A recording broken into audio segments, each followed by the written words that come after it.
city. I did it for the love. I did it for the people. I did it for us.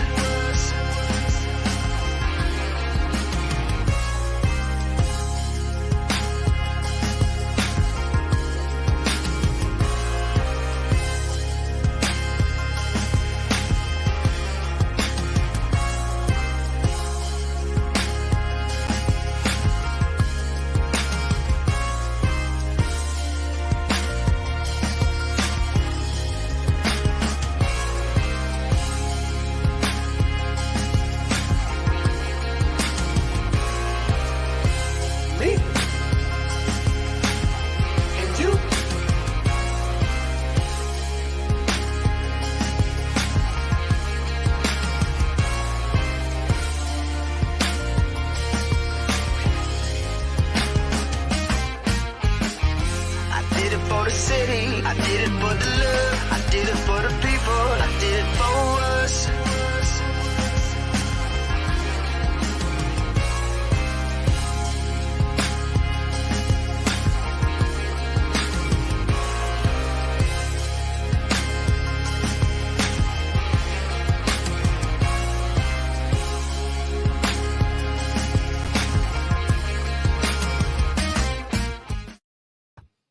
Welcome, everybody, to the Morning Update Show. Grand Rising and good morning to you all. I'm your co-host, Trey Holiday. We want to welcome you to a warm Wednesday here. It looks like the sun is peeking through the clouds, but of course, we got some heavy news and some great guests in the building today. Always great to be back in studio with my co-host with the most, Big O. What's up, Big O? Callanan, how are you? I'm all right. How are you? Yeah, I'm all right. You know, like when you said it's a sense of happiness here locally and of course nationally, in the present today, and even when we look back, 2 years ago. And so we got a bunch of things to cover here today. Did you also want to make an update? Yes. We've got a slide here we'll put up. Yes, thank you. I just want to send a huge thank you to everybody who's been sending in tips, asking questions about Nevaeh Hampton, my niece who is missing. We just appreciate it all. We've been seeing a real outpouring of love. We have no specific updates other than she was seen yesterday at Washington Middle School right here in the Central District of Seattle. And then when folks went to go get her, she was gone. She had fled the building. So if you guys know her, if young folks out there, people that know her, maybe she's trying to stay at friend's house and get meals from friends or other family, please let us know, because obviously we're my family, just our hearts are heavy right now. For sure. Right. And just want to reinforce as well is that she's not a student at Washington Middle School. So like somebody sees it like, oh, sorry, school. It's not a student at Washington Middle School. It actually lives in the city of Federal Way. Correct. Right. Put this slide back up real quick, someone. And so you can also find this is updated information here on our Facebook, and we're asking people if you have information, please call the Federal Way Police Department, and the case numbers right there. Case numbers have been updated on our Facebook page as well. Thank you so much. I really appreciate the Converge family for putting that notice out there yesterday. It's been a whirlwind, but I'm telling you, you really see the resilience of our community when we have to come together like this. I just really want to send some real love to all of you for all the love you're showing us. Right. Yeah, no, that's probably one of the most shared posts that we've had in maybe years that's been up there. So community's trying to do their part and get the word out. All right, we're joined today. We're going to be joined today as well by Brian Callanan. Brian Callanan, over from the Seattle channel and also Seattle News, Views, and Brews. You can check out here tonight at 7 p.m. And Deaunte Damper. Deaunte Damper's in the building. His show premieres tonight. We Live in Color. So excited about that one as well.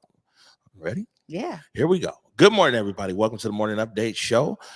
My name is Omari Salisbury. I want to remind you that right now is the perfect opportunity for you to tag and share the stream. Go ahead and tag and share the stream with people you feel would appreciate culturally relevant news and information emanating from right here in the Emerald City. Want to give a big shout out to our partners over at the South Seattle Emerald and also KBCS 91.3 over at Bellevue College. Remind everybody that you can listen to the Morning Update Show anywhere you listen to your favorite podcast. And that's SoundCloud, that's Spotify, Google, iTunes. All you have to do is search Converge Media Network. Time in the show right now Want to make everybody aware, especially those out there who might be vaccine hesitant or those that are looking for resources around the vaccine boosters and testing. Go to hereforuswa.org, hereforuswa.org, culturally curated information for our community. We usually got a few more things to say in this part of the show, but we got a full show today, and it's heavy. So we're going to get right into it. I think most people here nationally saw this news coming out of Texas yesterday. I think it's 19 children dead and 2 teachers. Uvalde, Texas, right outside of San Antonio. We got a clip right here from CBS Mornings. It has happened again, another difficult day for America as we struggle yet again with another senseless act of gun violence in this country. We're going to take you right to Texas, where many parents spent the night waiting for word on whether their children survived. Just put yourself in those parents' shoes for just a second. You're waiting all night to learn if your child survived after you dropped them off at school. Why? Because a heavily armed 18-year-old male burst through the doors of an elementary school in Uvalde. Tony is there. Tony, I can't imagine what it's like to be there on the scene. I know I couldn't sleep last night because I knew we'd be sitting here again reporting on this story one more time, and I'm so sick and tired of being sick and tired telling this type of story. Gail, I'm with you 100%. Just listen to the words we're using this morning. 19 dead children in the school behind me, and that is the second worst school shooting in American history. The second. Uvalde, for people who don't know, is a small city. It's 15,000 people. It's self-described as the Texas of Westerns, a pretty town, a close-knit town, and now another pin on the map, rather, of American gun violence. And this is that rare kind of morning, guys. It's a day when I don't look forward to the start of our show, and here's why. According to police, just after recess is when it happened. Peach slices, ham sandwiches waiting on the school lunch menu. And that's when 18-year-old Salvador Ramos walked into Robb Elementary School and started going classroom to classroom, shooting students and teachers. He was armed with an AR-15 style rifle, also had high-capacity magazines with him, according to police. Weapons, by the way, that he bought legally this very month on his 18th birthday. Teachers took heroic action, sheltering students, locking doors. Police also responded with heroism, with courage, firing on and ultimately killing the gunman. But not before he carried out the deadliest school shooting in America since that last one, the Sandy Hook massacre, the one that made us all say never again. And now here we are, again, at least 21 dead, 19 of them elementary school-aged children. Parents, as you mentioned, rushed to the school yesterday, but were turned away, told to gather at a nearby civic center, where they waited on news on whether their child survived, waited on the results, in some cases, of DNA samples that would confirm whether their child was among the 19 children lost. President Biden addressed the nation last night, taking all this in, calling on Congress to turn our national sorrow into action. And how many scores of little children who witnessed what happened see their friends die as if they're on a battlefield, for God's sake? Where in God's name is our backbone to have the courage to deal with it and stand up to the lobbies? Man, oh man, here, this is heavy news indeed. I mean, anytime we hear about these school shootings, the fact that they have become a real fabric of American culture is a tragedy and a real travesty. We talk about a lot of different ways. How do you prevent something like this? How do you get to that young man before he decides to create this kind of terror in the community? How do you reach someone like that who is, hell-bent on causing trauma and devastation and murder? I mean, of course it's going to get political. Oh, we're going to see so much fallout from this. Yeah, but I said we ought to just be ashamed of ourselves as a country. This don't happen nowhere else on earth. I've been to over 60 countries. I'm gonna tell you, it's something unique to us here in our country. It's something unique. There's violence, and whether on the individual level or the mass level, man, this violence, and even here, we see it here locally. There's so many guns that are on the street that are easily accessible and proliferate, that even run-of-the-mill arguments. There was just an argument a few years ago, somebody's getting shot, and these are people just buying guns randomly, just picking up guns, all the way to this 18 years old bought an AR-15 on his birthday, of all the things to buy, and once again, as a country, we're going to say thoughts and prayers. We're going to say our hearts go out. We're going to say, but it isn't until you're impacted by this violence directly. It isn't until you're a victim of this violence that you really want to make a change and see a change. And there's a lot of people in America who consider these young people collateral damage. You thought that after Sandy Hook, that it'd be like, man, there's no way something like this could ever happen again.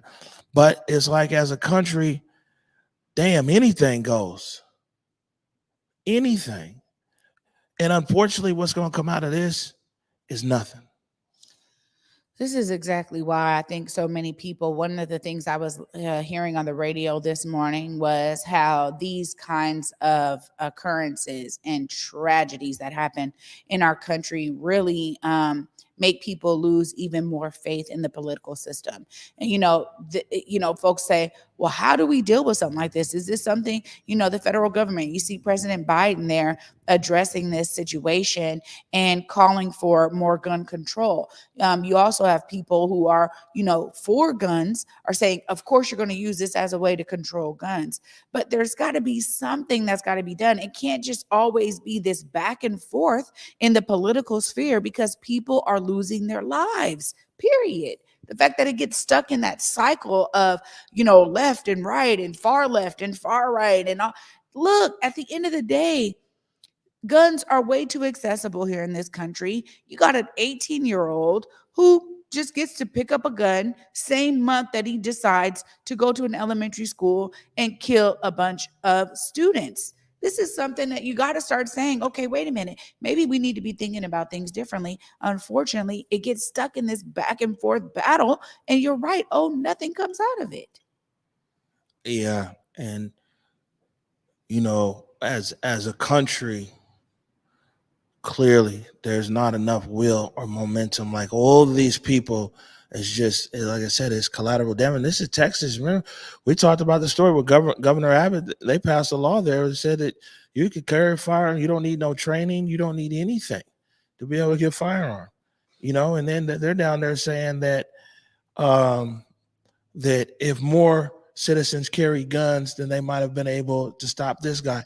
Texas has more guns than any state in America, and this still happened. So it's an opportunity for us as a country to look inward again and see what we're going to do. But, it's crazy that it takes something catastrophic that really hits people across all kinds of levels for us to take action. The only last thing I can think about where our government took action that impacted our whole society was 9/11. And you saw, here comes Homeland Security, here comes screening, here comes this, here comes that, because of the impact maybe that nationally people felt we've been attacked. Well, we're being attacked every day internally. So internally, my thing too is how many more opportunities do we need to look inward? How many more? You're talking about, folks who do it for radical reasons, racist reasons, any reason to just be out there. How many more of these do we need before something is really done to literally eliminate this from it becoming a norm for us? Unfortunately, the conversation will continue. Yeah. We're going to take a break right now. When we come back, we have Brian Callanan from the Seattle channel. There he is. Brian Callanan, also the host of Seattle News, Views, and Brews. You can check out tonight at 7 o'clock here on Converge. Then after Brian, we got back in the time machine. I saw that clip earlier there was mislabeled from back May 26, 2020. But as we go back, it's 2 years ago today, the murder of George Floyd. And so we're going to have Brian up next. Then after that, we're going to talk about George Floyd. You're watching the Morning Update Show. Hey guys, Besa Gordon here, and before heading to Belize, Trey Holiday and I had to make sure we linked up with our good friends over at Market Street Shoes to, of course, grab a few things for the trip. From bags to socks, shoes, sunglasses, earrings, and more. Before going on any trip, make sure you stop at Market Street Shoes. Trust me, you'll find just what you need to make your trip not only enjoyable, but fashionable. When the pandemic hit, it did affect me. As a barber, I had my own personal reasons why I didn't get vaccinated. At the time, I didn't check the actual source. I thought the vaccine was developed too fast, but I was talking to a doctor and he was telling me more about the vaccine and what it can do to protect us and our family. I wanted to get back to that once was, right? I do feel safe knowing that I am vaccinated. I just hope what I'm saying is reaching into people's heads to know that this is the best decision for all of us.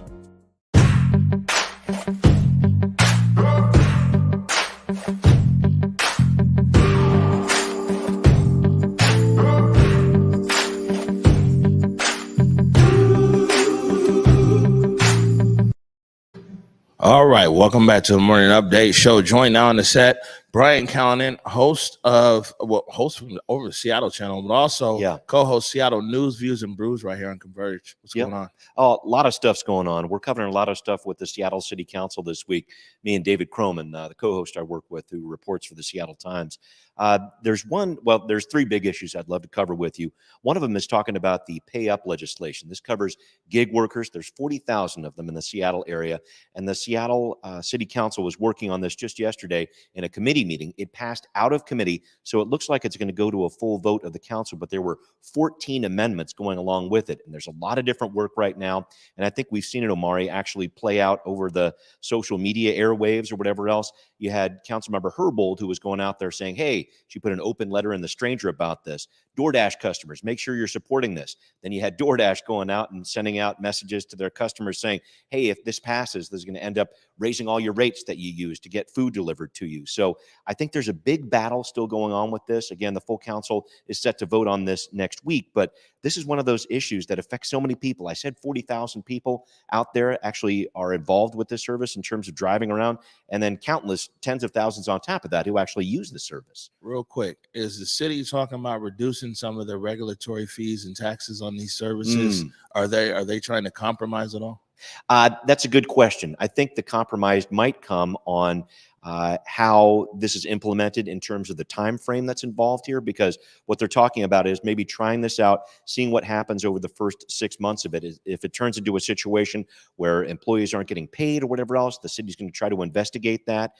There's also some pushback with the possibility of pulling out the marketplace network companies. Those are things like TaskRabbit, where you get some office work done for you, or Rover, where you get your dog walked for you, whatever else. So the council's actually talking about, at least some members of the council are talking about pulling those out of the mix here so they can study this a little further. I think the big concern with this, Omari, is that Seattle will be the first city in the country to do something like this.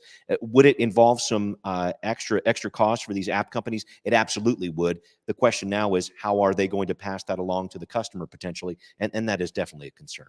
Well, we're a bellwether city and a bellwether state. Yeah, for what sure. What else you got for us? I wanted to also talk about what was happening with the Seattle police. Now, we've been talking about this issue a lot over the past couple of weeks here, but there's something interesting that the council was looking at in its meeting for Public Safety Committee yesterday, and this was specifically how to investigate public complaints that specifically name the chief of police. As it turns out, the city of Seattle does not have a good system for this. So there's been a lot of concern over this, and the mayor's office is actually leading the charge on this. They actually brought in some of the legislation for the council to look at and potentially approve here, but they're really concerned about some of the big issues we've been talking about, Omari. One of them is in regard to the Proud Boys ruse. What happened there? Why wasn't that fully figured out? What happened with the chief perhaps misleading people about what happened with that Proud Boys ruse? And also, just looking back a little further, we talk about the anniversary of George Floyd's murder. We talk about some of the protests that happened a couple years ago, and why were Seattle police using tear gas when the Seattle City Council banned it? So what I think is going to happen here is there's going to be a better system in place. So if the chief of police is specifically named, I know it sounds like a minor detail, but it's kind of important. It's trying to get people on the record so that we understand some of these big questions that we have out of those protests that I don't know if we're ever answered. It's a concern. Let's be clear. If the Seattle Police Department and Mayor Harrell's administration and the police oversight ecosystem really want to, I mean, look at this. So this Proud Boy hoax, you know, 14 months investigating it over here. Yeah. And then that investigation leads to finding out that OPA fell short on their investigation because they never talked to the EOC, the Emergency Operations Center. OPA is saying that the EOC is out of their purview. And instead of anybody over there in City Hall, be it the mayor or the city council, being like, well, you know what? We need to know what happened, because not only were the protesters hoax, other city agencies went on alert. You had SDOT and the Parks Department and everything else, but people let it die. And they let it die over there. And this is the Seattle method. Oh, we're going to talk about it, but talking about something isn't the same as actually fixing it and anything else. And I'm just saying that I put on the record, it's a big disappointment in that ecosystem, because nobody's pushing the line to say what happened in the EOC that day. And when we talk to people individually, they're all like, yeah, man, the police were over here saying this, that, everything. But nobody, there's no mechanism to take that investigation any further. Yeah, I think that's what the city council is trying to go down the path of here, is trying to set up some sort of mechanism so that the people who need to be answering those questions are answering them. So we'll see how that pans out. I know it's a frustrating topic to talk about, but it looks like the council is engaging on this. I wanted to make sure I pointed out this isn't something in response to anything specific that Interim Chief Diaz has done. This is kind of looking at some of the past issues here. But I did want to bring up one final piece in terms of what we're working on with the podcast tonight. And this is in regard to changing the narrative around homelessness. Mayor Harrell is very intent on trying to do this. And I looked a little more closely at a press conference he had last week at Woodland Park, where the city of Seattle ended up clearing out more than 80 people and an encampment there, a very large encampment there. He's really trying to change the narrative on what this is all about. Didn't call it a sweep, called it a clearing out. And I wanted you to listen to what he had to say here. Today is not a victory lap. It's far from it. What it is it's a narrative that this is the Seattle we will build, leading with compassion, housing people, getting them the treatment. Now, a lot of things said there. The mayor saying this is not a victory lap in terms of the actual people who were housed out of this operation, but he is really trying to change this narrative here, Omari. And I thought it was very interesting. I think a lot of people use that word sweep. It definitely has some pejorative sides to it, but I think he's trying to change it into something where, if enough outreach is happening, as happened in this case, 4 months worth of outreach at Woodland Park, if enough of that outreach happens, can you change that narrative such that people are actually getting into shelter and getting into housing?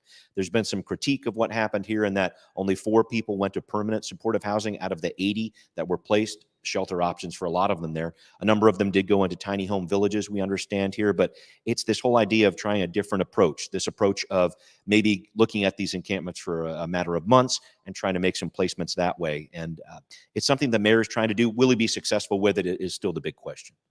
All right. So when you do a press conference and you got all your officials behind you, that's kind of a victory lap. You could definitely look at it that way. I mean, he's certainly drawing attention to it. I mean, so I'm just saying it's fine. People change things. They change, what things are called. If it's the sweep, if it's this, if it's that. Yeah. I mean, one, I would say if positive things are happening in the homelessness space, then, I'm saying we should acknowledge that. Yeah. But, yeah, we'll see what happens. Yeah, no, I was going to say the definitely some positives to draw from that, but I think something that I drew from it too was the reason that this worked or had any effect really is that there are actually spaces for folks. So specific spaces directed to that actual outreach that went on at Woodland Park. Shelter spaces is what I'm talking about. So when those services and those spaces for people to sleep and live, when those services are reallocated, that's great. But when you don't have those spaces, when you don't have those services, I think that's the big challenge for the city here too. Yeah, and I saw it was Director Deaunte was there, right? Yes. I mean, and this is the thing as well, is that the influx continues into the city. Yeah. Like if the unhoused and homeless population of people in Seattle, Mhm. and if people stopped coming here, Yeah. 5 years ago for you, we Right. wouldn't have a homeless issue Yeah, at you're all. right. You know Mhm. what I'm saying? Yeah. It's an influx that's in here. What are they talking? Did the mayor say anything about what's next in his strategy? In terms of what's next, I think it's trying to determine where the next where the next encampment they're going to target. And I did want to come back to one issue that I think we discussed earlier, and this was interesting. When the city actually announced that they were going to have this specific focus on Woodland Park, that encampment there actually grew, which sounds a little counterintuitive, but a lot more people were coming to that spot actually looking for services. The city is spinning that and trying to spin that, at least in a positive way, that more people are looking for services there, which is a good thing, kind of gets rid of that myth that people don't want help on the streets or whatever else. I think they're trying to dispel that myth in some ways. But at the same time, it does come back to a space issue for me and how many people you're actually going to be able to house out of these type of operations. Yeah, and I think this anybody who would just look at the issue of homelessness and say something like these people must not want help is just ignorant. Yeah. You know what I'm saying? Yeah. I mean, a very complex issue. Of course. Appreciate you hitting on these things, man. Yeah. Tell everybody how they can keep up with you. Well, make sure you check out the show right here on Converge, 7 o'clock tonight. Very glad to be with David Croman doing that. And also hit me up at Callanan Seattle on Twitter. Always like to get the feedback there, and it's always great to be with you, Omari. Thank you. Thank you for taking the time this morning, Brian. You got it. All right, we're going to take a quick break. When we return, Trey Holiday comes back to the set, and we talk about the 2-year anniversary of the murder of George Floyd. You're watching the Morning Update Show. As a non-binary Black femme, a lot of my identity is rooted in body. Once the vaccine was introduced, it was really difficult to think in terms of safety as well as autonomy. As a Black American, the relationship with government is very complicated. It's hard to trust. A lot of these conspiracies are really impacting people making a decision, especially with Black folks, to be clear about what we're doing. I think it's just a well-rounded conversation to see what's best for us. Hey guys, Besa Gordon here, and before heading to Belize, Trey Holiday and I had to make sure we linked up with our good friends over at Market Street Shoes to, of course, grab a few things for the trip. From bags to socks, shoes, sunglasses, earrings, and more. Before going on any trip, make sure you stop at Market Street Shoes. Trust me, you'll find just what you need to make your trip not only enjoyable, but fashionable.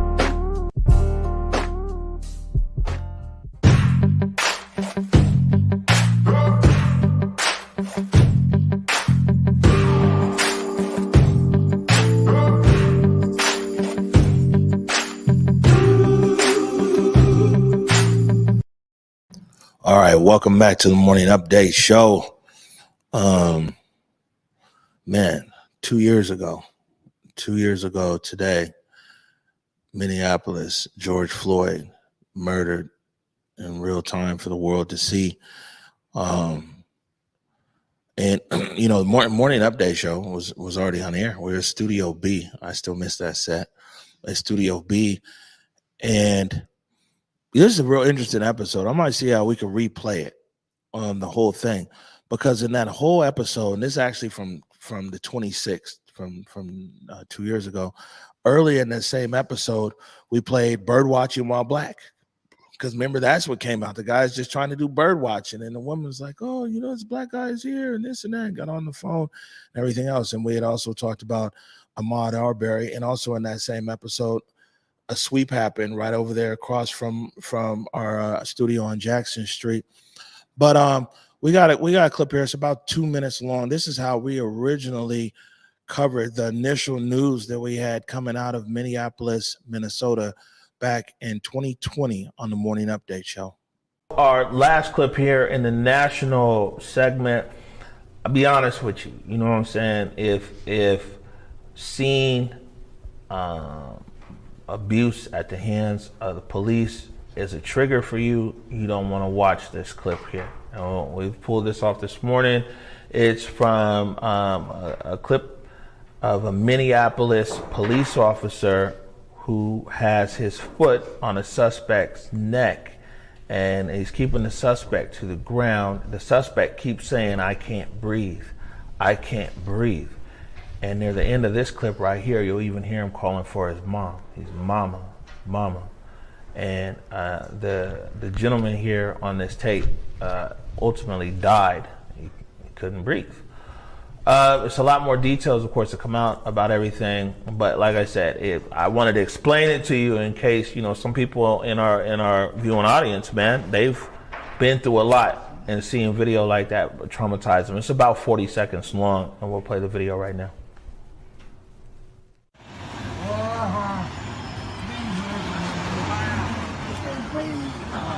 Well, you got him down, man. Let him breathe, at least, man. I can't breathe.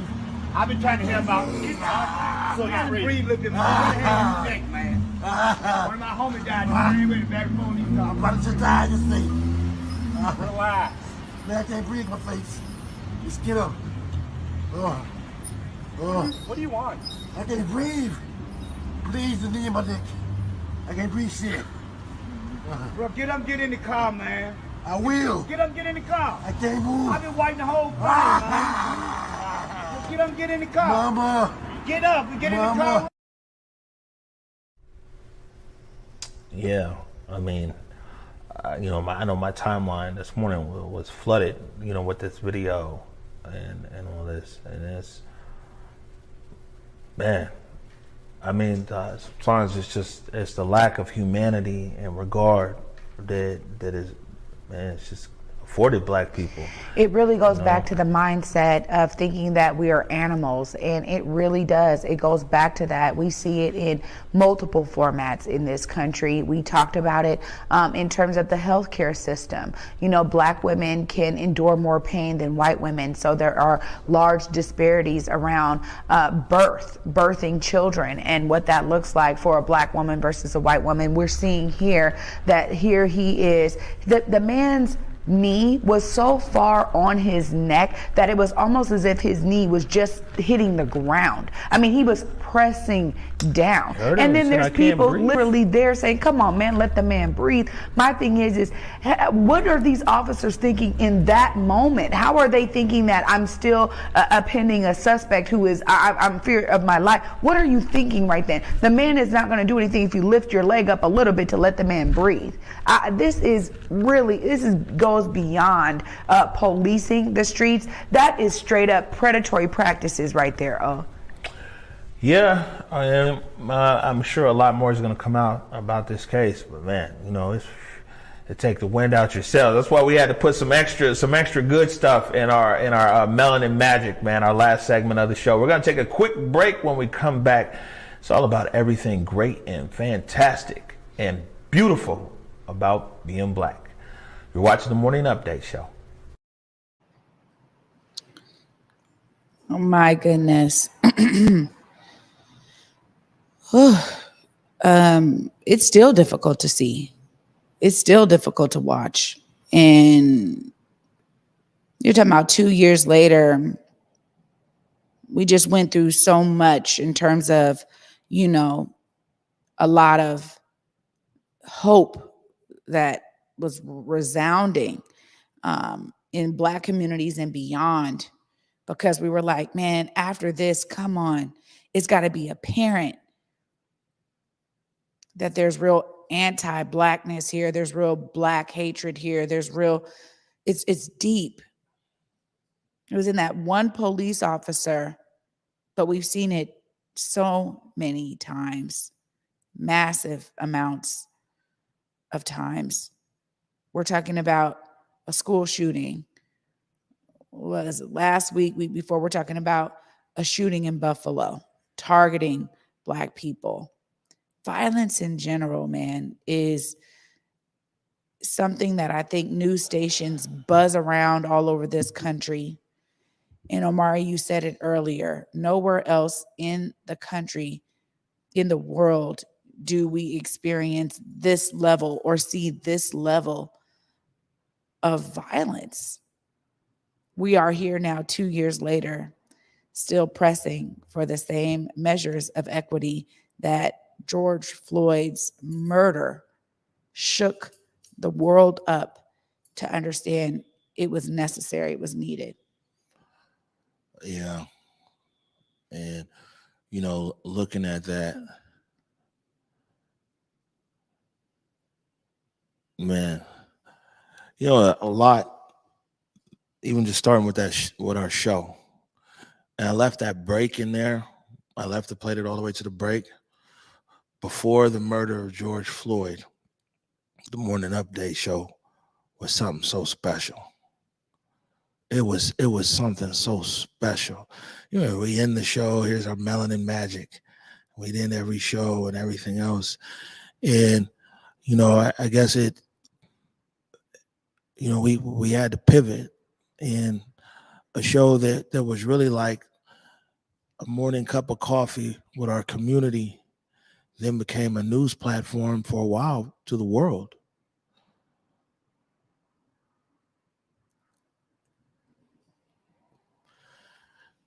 And I remember I was like,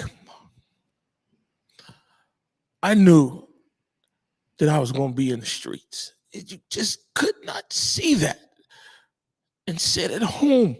You couldn't see it and do nothing. And it was just like, man, am I going to be in the streets with a sign, or am I going to be in the streets as a journalist and try to tell this story? And we did our level best to be out there, to report, and you look, and it's 2 years later, it's crazy. All the white media be calling me because they're like, yo, what's different now? It's 2 years later, it's this and that. And I'm like, first of all, man, you do your damn job. Why you tell me what's different? You know what I'm saying? But and for one, in this city, if we just talk about our city, that it's news cycled,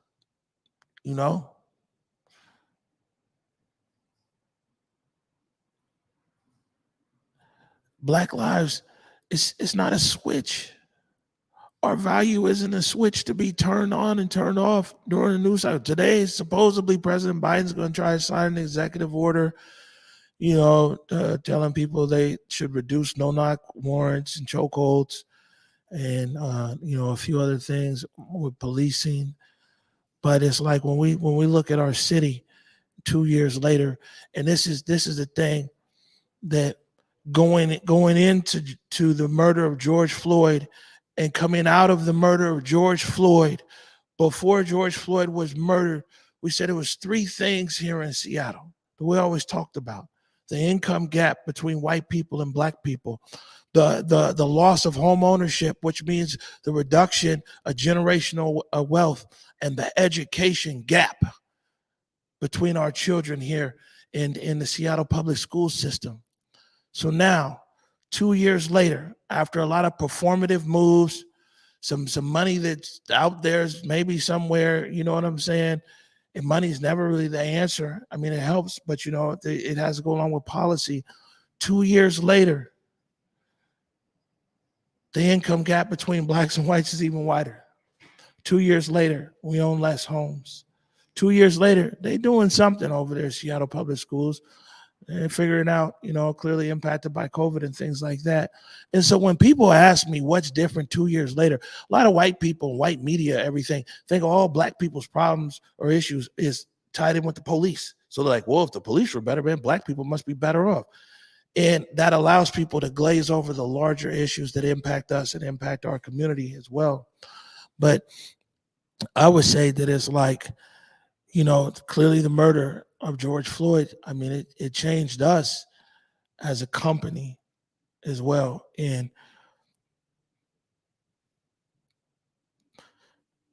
all we ever wanted to do was just make uplifting programming about black people. And when the city needed us, though, we rose to the occasion, and black media was there. And, I look forward to getting back to just telling stories about our community. That was a fun show back in the day, Trey. We had good times. We had good times indeed. And even though we were there because of the the pandemic, which wasn't, we were talking about Black folks dying too because of COVID. I mean, we were dealing with a lot of heavy stuff, but the way that we packaged it and the way that we were just being so sincere, still to this day, staying in that same sincerity. I think about all of this work that we do as Black folks. And I really appreciate what Twana Noble said around having the audacity, because I sit in front of this wall and I think about the living conditions of Black people back then and how they had to come together in order to make it through. This collectivity, this resilience, this strength of Black people is something that always gives me joy and brings joy and adds joy to my world, right? Because I know we come from such resilience. And as I deal with things, even being transparent with this audience here, with my family, and my niece, and I think, oh my gosh, how resilient do we have to continue to be? We deal with so many different things, and it is like a whole litany of things. And I'm grateful because spiritually being sound and being grounded is so key to that. But I know many of us struggle with that. And I think about something like 2 years later, we're still talking about the same gaps that really we've been talking about since day one, that the community has been talking about. The fact that we have to constantly press for these incremental changes in this country, in this state, in this city is beyond me. I don't even know what the answer is, but it's one of those things where it's like, as you said, if we take our foot even a little bit off the gas, we end up losing so much more. Yeah. So we just have to constantly have our foot on the gas. And what does that mean to us? What kind of toll do we take? Because we always have to have our foot on the damn gas. What toll do we take because we have to do that? People don't even realize that it's a lot, because we are Black people fighting for Black liberation constantly, just to be equal, just to be equitable, to be seen, to matter. We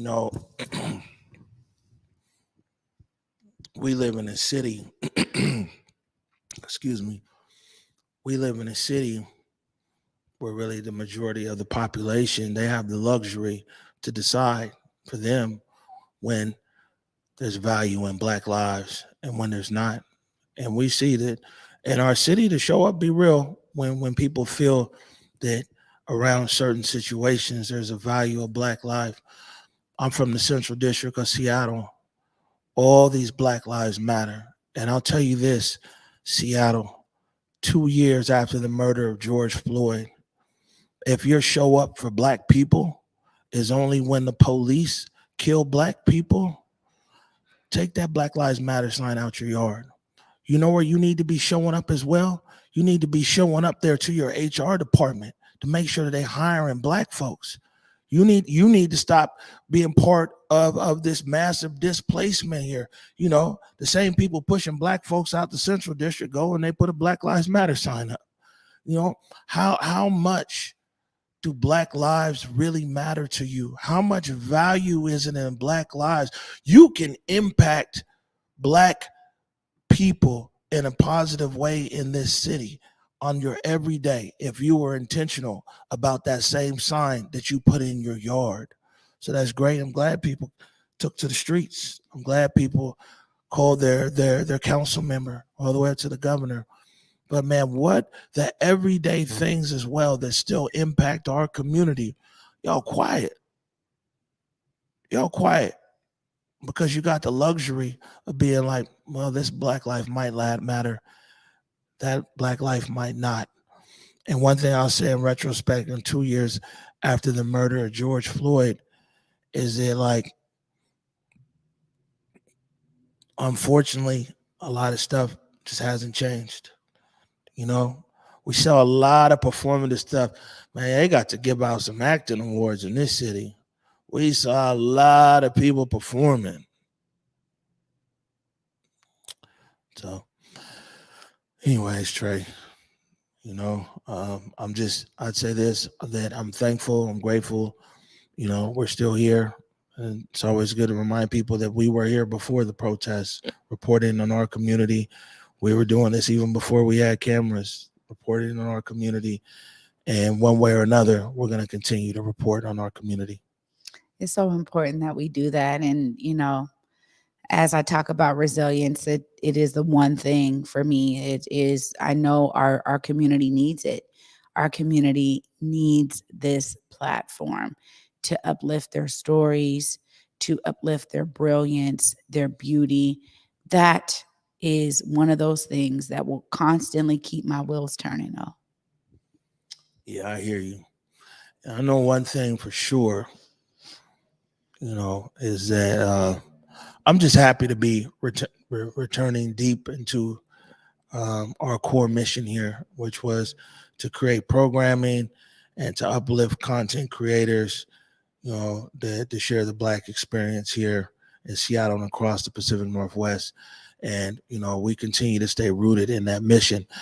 And speaking of that, this is good because, you know, Deaunte always clears the air one way or another. We need some air freshener in here, so to speak.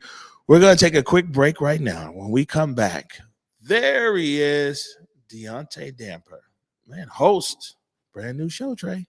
We Live in Color. We're watching the Morning Update Show. When COVID first hit, I was very afraid. There was so much things that I had to keep inside because I didn't know where to place my feelings. Most of my information for COVID is from my own research. I'm a doctor in educational leadership, and when the FDA approved Pfizer, it helped me realize that the vaccination is healthy. We don't want to be left behind because we're not taking the vaccine, but we want to get as much information as possible so that we are putting ourselves in better hands and not at great risk. Hey there, it's Trey Holiday. And of course, Besa and I had to take a trip back to Market Street Shoes to grab some items. They always know what to show us. And let me tell you, we both spent quality time to be sure we collected some amazing additions to our wardrobes. They have some of the most unique bags, shoes, and accessories. I mean, the whole shebang. It's always a good time when I get to shop with my girl Besa. Make sure you go check out Market Street Shoes, y'all, and you too can walk out with some dope gear.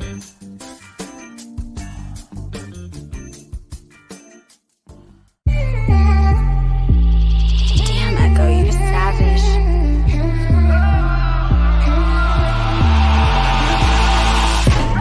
Baby, getting that roof, Chris.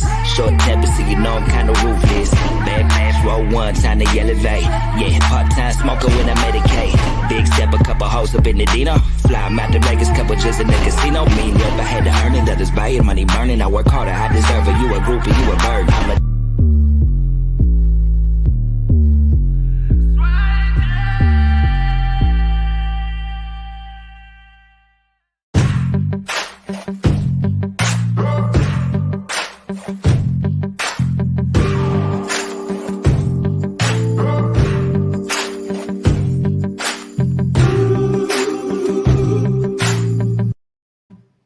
All right, welcome back to the Morning Update Show.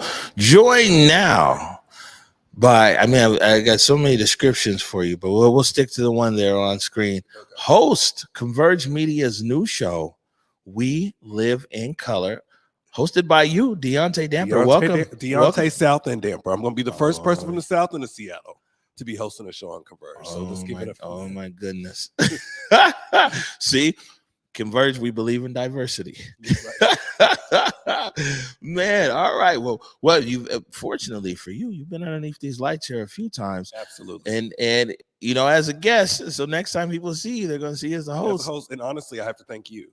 You know, we've been talking about this for years on how do we start bridging in the gap and talking about the whole diaspora of community.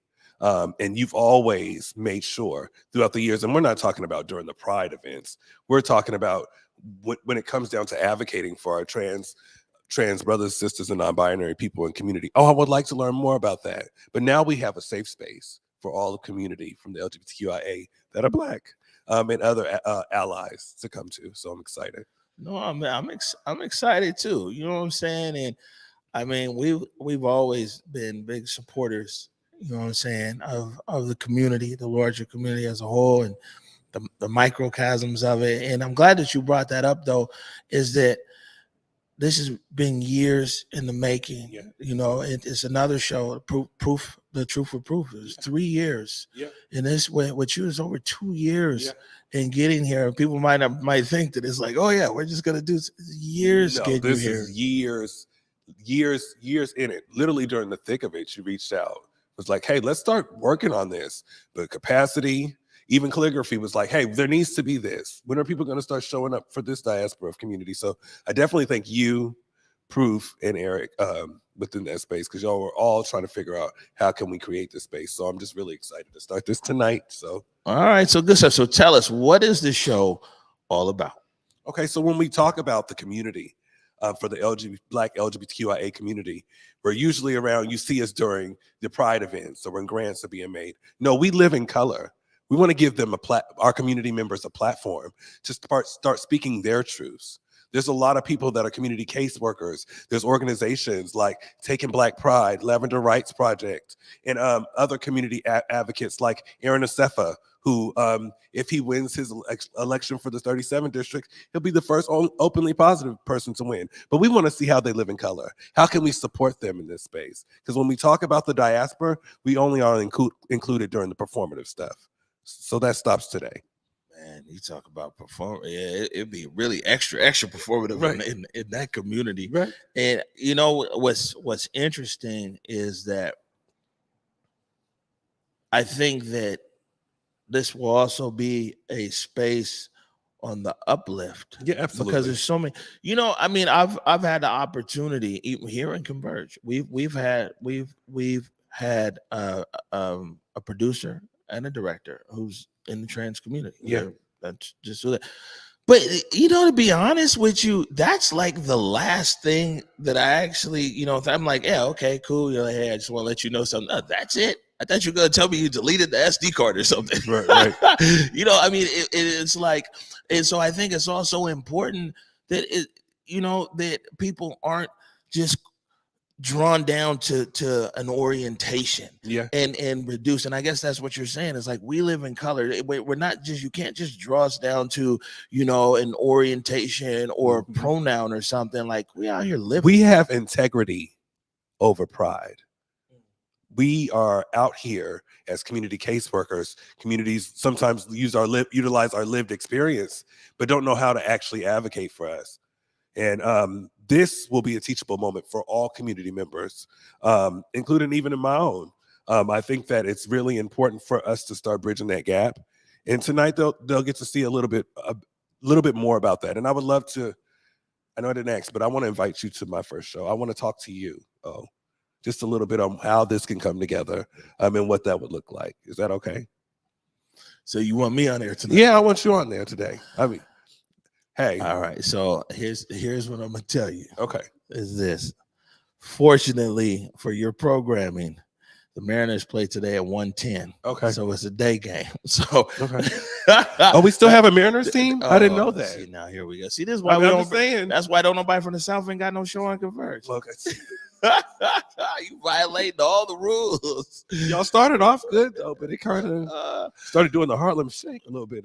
That it's okay. You know, that's what commitment looks like, man. You know what I'm saying? I'm born a Mariners fan. I'm a die Mariners fan. All right. You know, okay. Committed to Is it. Jay Buhner still playing? Oh my God. That's how long I was a Mariners. This is when we go to commercial breaks. Okay. You start talking like that.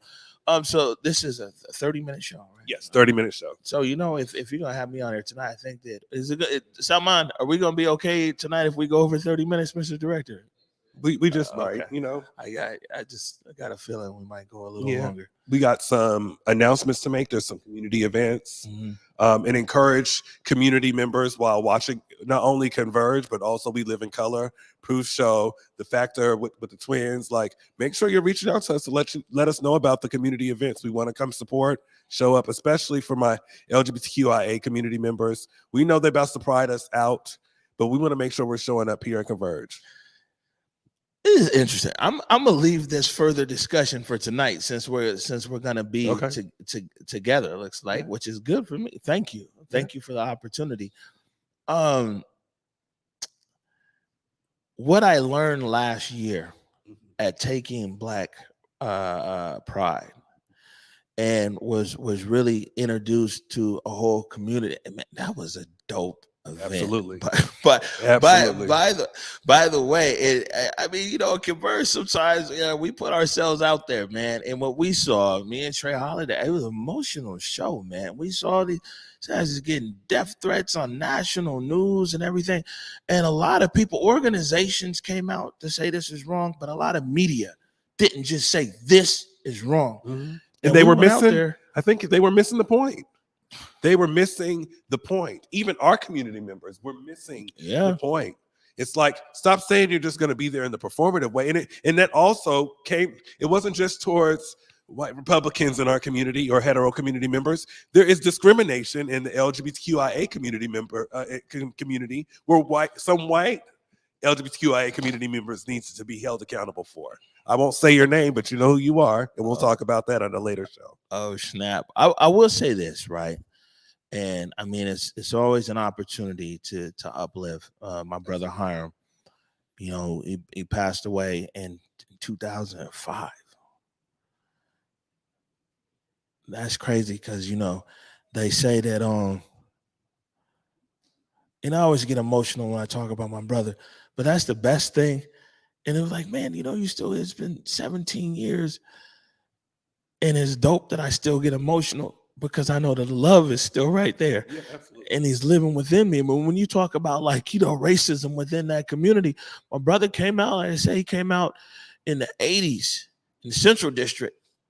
And he wasn't accepted there because he was gay. He went up there to Capitol Hill, to that community, and he wasn't accepted in the LGBTQ community in Capitol Hill because he was Black. Yep. You know, and it still goes on out here. You know, I appreciate you and your family because for the past, since I've been back home for 5 years, I work with your mother, Reverend Walden, as well as your brother, and every year when I see y'all throughout the summer, y'all always make sure that y'all big up your brother. It's like as if his light is still around here. So tonight is definitely dedicated to his memory and definitely dedicated to some of the other community members that we have lost to this space. But just watching y'all continue to shine his light is inspiring. So I really appreciate that. My mama said that my feet never touched the ground. I was three years old, and my brother carried me everywhere. My brother Hiram carried me everywhere. And man, I'm so proud of you. I'm proud of this show. I'm glad that we finally got it on air. I'm thankful that you make me your first guest. And man, I can only imagine my brother. You know, I mean, you just never know.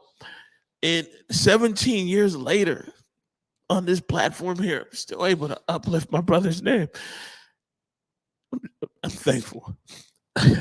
Hopefully you got something to say. You gotta get the camera on. No, but it's really important. It's not just it's so much more for our community. We have so many people that we've lost. Big shout out. Even before I begin, I won't be talking about them that much tonight, but thank you, Pocan. Pocan is the reason why I'm standing here today. I mean, when we look at all these organizations that talk about community outreach, and I see the mayors doing the stuff about homelessness and how to do that, who do you think had the blueprint for that when it came for Black and brown people and they utilized them for these new grants? Pocan. So when I'm here, I'm here for Miss Vicky. I'm here for the community members that help build Pocan, and I can't wait for tonight because it's going down. All right. Good stuff. Good stuff. So that's tonight at 8 o'clock. broadcasting live, and it looks like roles will be reversed tonight. Yeah. I'll be in the hot seat. Yeah, absolutely. Okay, that's what's up, man. And like I said, it's always been and it always will be one love with that whole community. You know what I'm saying? With our community. Exactly. Yep. That's what it is. Deaunte Damper, thanks for joining us. Thank you very much. Thank you. We're going to take a quick break right now. Trey Holiday's going to hop on set, and we're going to wrap it up. You're watching the Morning Update Show. Hey guys, Besa Gordon here, and before heading to Belize, Trey Holiday and I had to make sure we linked up with our good friends over at Market Street Shoes to, of course, grab a few things for the trip. From bags to socks, shoes, sunglasses, earrings, and more. Before going on any trip, make sure you stop at Market Street Shoes. Trust me, you'll find just what you need to make your trip not only enjoyable, but fashionable. When the pandemic hit, it did affect me. As a barber, I had my own personal reasons why I didn't get vaccinated. At the time, I didn't check the actual source. I thought the vaccine was developed too fast, but I was talking to a doctor and he was telling me more about the vaccine and what it can do to protect us and our family. I wanted to get back to that once was, right? I do feel safe knowing that I am vaccinated. I just hope what I'm saying is reaching into people's heads to know that this is the best decision for all of us.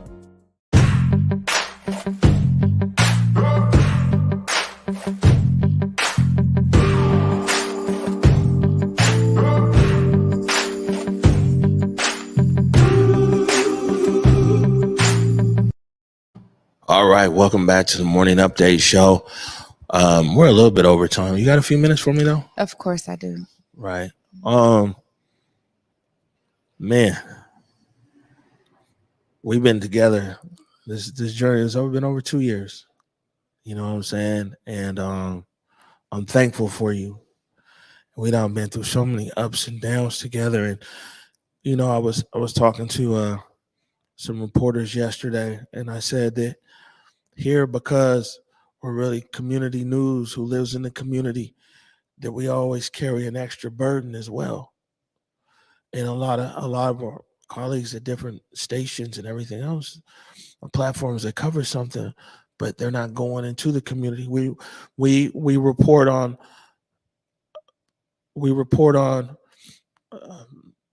things that happen in our community.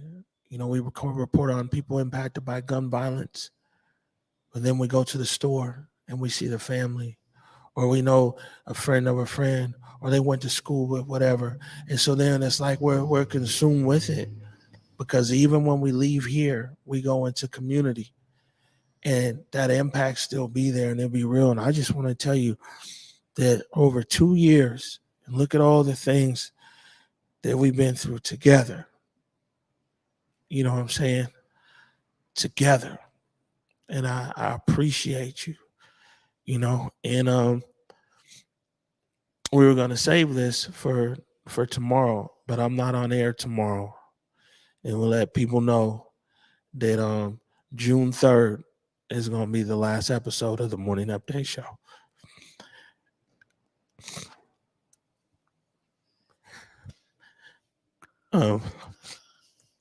Trey Holiday was always the one who wanted to be on camera. I never wanted to be on camera. We just knew, though, March 19th, 2020, when Governor Inslee, everything was shut down. Media was essential. And man, we're essential. And we made our pop-up show, our Morning Update Show, right? And we went on air, and Salman got it good these days. Him and Vine, look at all this equipment and everything else. Daryl Glover, DQ Glover showed up for community, and Carlos Imani, and you. And we went on air with this Morning Update Show. And I've been a radio guy my whole life. I got a face for radio. I've been a radio behind the scenes guy my whole life. And I never wanted to be on screen. I'm always best uplifting everybody else. But when our community needed us and our city needed us, we kept that show on air. The Morning Update Show was only supposed to last for a few months. And then this date hit 2 years ago, the murder of George Floyd. And we stayed on it. And we've delivered and reported to the best we could. And whether it's an iPhone or one of these fancy cameras here, we showed up the best we could for our community. And so for me, it's time for me to exit stage right. And June 3rd or June 2nd, that Thursday or Friday, we'll figure it out. But basically next week, the morning update show, we're hanging it up and we got a new show coming. The Day with Trey. Yes. Oh my gosh. Y'all we have heard so many great things from people out there in community that this show has been so impactful, and I'm just so full of joy with what this platform and this show has brought into my world. And I am going to miss you like crazy, because there's nothing like having great energy in our relationship as co-hosts. We take that out there in the community. I see you work so hard for all of us, and I'm so elated that we have bonded the way that we did. And y'all don't know this, but when I first met Omari, I said, bro, just take me anywhere you're going. I'm following. And I meant that. And here we are 2 years later. I have been able to be a real witness to this man's brilliance and to his diligence and his hard work ethic. And I got to tell you, there's nothing like the Morning Update show. I'm so thankful that we have all of these shows. And I'm excited about The Day with Trey. Come on, I'm definitely excited about it. But I'm going to miss connecting with you. Thank you for bringing me on this ride with you for these 2 years. Man. Thank you. Thank you, Trey. I would say that, a lot of people, they never called. And when they don't show up. And the best thing I can say is, man, we showed up. And this is crazy because it's like a lot of different people, different communities or whatever, and they're watching, converge. We showed up for our community without fail. We showed up and we went on air. I said, man, we might only have 2 viewers, but we gonna act like we got 2 million. And I said, I know for sure my mama and my daddy gonna be watching. And the fact that you guys, you and Daryl Glover and Carlos Imani, Dirty Hands, you know what I'm saying? That early team of the Morning Update show is so committed. And we did something that, man, people probably thought was impossible 2 years ago. If you give somebody some plan saying this is what we want to do, they laughed at us. But sometimes you just got to go and do it. And sometimes you just got to show up for your people. And man, it took a hell of a beating the last 2 years. Still, I still got to get some kind of surgery from these protests. I got injured there, and just the mental strain. And at the end of the day, people who really know me, man, I'm a glass full person. I'm the optimist. I'm always looking for the positive situation.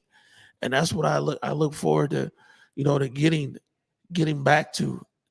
And I'm excited to literally be behind the scenes of your new show. You know what I'm saying? Somebody put in the comments, they're like, oh, what's going to happen with our news and information? It's still around. You know what I'm saying? And Trey's got a great show that's coming in with June 6th, Monday, June 6th, The Day with Trey. And you guys will be hearing all about it. And I'm excited for you. You know what I'm saying? You've been a writer from day one. And like, man, this is your time. This is your space. And, we're all here to get behind you and to uplift you. Your time is now. And I'm so appreciative of this entire team and of you believing in me. I think when we started making media early on, it clicked. It worked. Our working relationship has been phenomenal. And I got to say that I really am a real recipient of the brilliance and the literal skills that you have honed overseas, everything that you bring to the table. I have just watched this guy just get on a whiteboard and just bang it out like no other. And I gotta say, the day with Trey, you guys, is gonna be phenomenal. We will be doing news and information. We will be doing a lot of different topics around beauty and fashion, all the things that I love to bring to the table, as well as community. So it's definitely something so exciting for me in this next chapter of my life. And I'm so grateful to the entire Converge team for what they've been doing behind the scenes. Y'all have no idea, but it's going to be lit. Oh, it's going to be lit. And I just thank you for believing in me and for giving me this opportunity to shine in that way. Thank you so much. Very welcome. And see, we're 8 minutes over, so we'll get out of here. But I would say this is the biggest thanks that I have is to y'all that's out there. I mean, our community shows up. Don't ever let nobody tell you that we don't. Don't ever let nobody tell you that we don't care about what's happening in City Hall or this and that. You know, for a long time, our most watched shows wasn't even the morning update. It was all of our political analysis shows and budget shows and teaching people how the budget works and how legislation works and everything. We got such a community that loves and been formed and information. Most importantly, though, you guys have just been supporters. And thank you. We said a lot of words, Trey, but any last words before we get out of here? I agree. I just want to say thank you to everyone. Of course, we're always saying, for me, see yourself as a part of the solution. Clearly, Omari has done that. I will that you guys are inspired by all the things we're doing here at Converge and that you see yourself as a part of the solution. Appreciate all of you. All right, good stuff. So I'm not here tomorrow. You got a full house tomorrow. Sorry, we don't have you up next, but what do you got tomorrow? Oh, yeah. I got Ine Abby with Tubman Center for Health and Freedom. Also, Andrea Capane will be here. They're talking about this Black Wellness Report. So I'm really interested to see how we dive into that. It's going to be a good show. All right, good stuff. Good stuff. Ladies and gentlemen, as usual, want to remind you, go forward in your purpose. Go forward in your humanity. Till tomorrow at 11 a.m. Peace.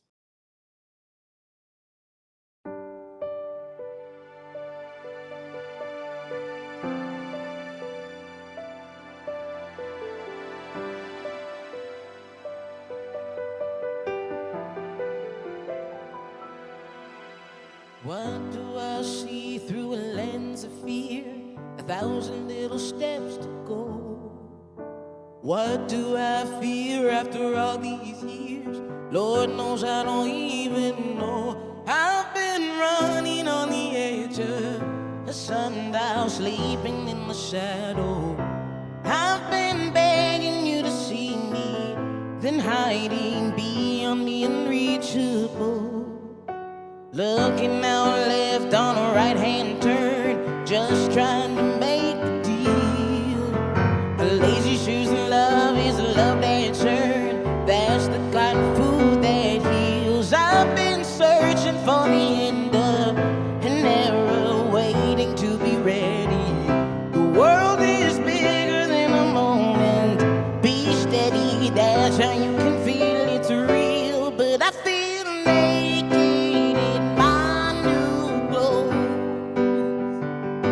'cause I got used to hiding the holes. This whole world got new tricks and I'm in the thick of it. This I swear I'm already sick of it. At least I found the antidote. Oh.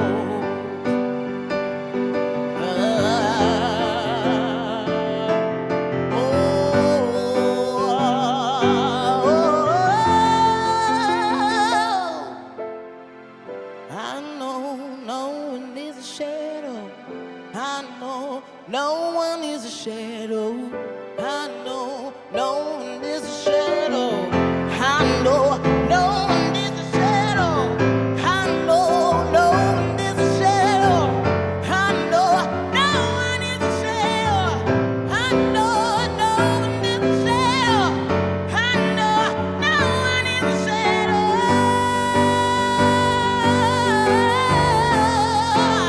No one is a shadow.